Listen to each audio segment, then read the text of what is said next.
सावन माह के शुक्ल पक्ष की पंचमी को नाग पंचमी के रूप में मनाया जाता है। इस दिन नागों की पूजा की जाती है और कच्चा दूध चढ़ाया जाता है।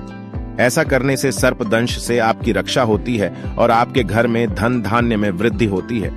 मान्यता है कि नाग पंचमी का व्रत रखने से भक्तों की सभी मनोकामनाएं पूरी होती हैं।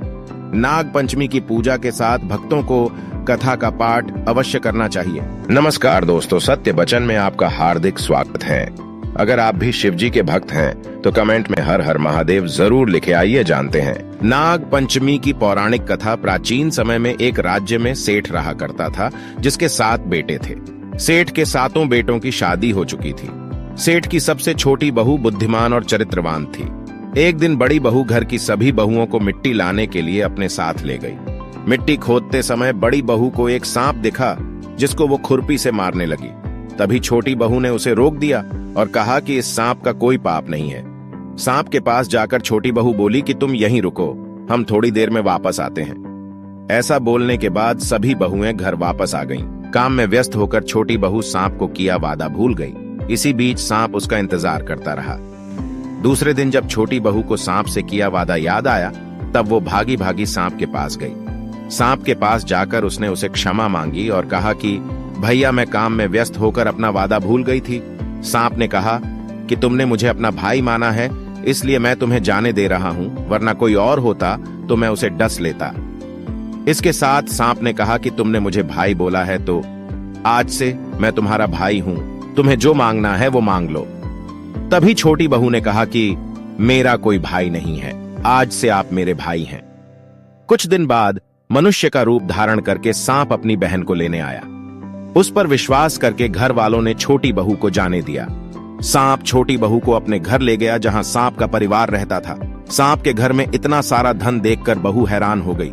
एक दिन सांप की मां ने छोटी बहू को कहा कि अपने भाई को ठंडा दूध पिला देना, मगर छोटी बहू यह बात भूल गई और उसने सांप को गर्म को दूध पिला दिया, जिसके वजह से सांप का मुंह जल गया। सांप की मां बहुत गुस्से में थी, मगर सांप ने उसे समझाया। थोड़ी देर बाद सांप ने कहा कि अब बहन का घर जाने का समय आ गया है। घर से विदा करते समय सांप के परिवार ने छोटी बहू को सोना, चांदी, हीरे, मोती, कपड़े और गहनों से भर दिया। जब छोटी बहू घर लौटी तब उसके धन को देखकर बड़ी बहू को जलन होने लगी। गहनों के साथ सांप ने छोटी बहू को एक हीरे और मणि से बना हार दिया था। पूरे राज्य में इस हार की चर्चा होने लगी थी।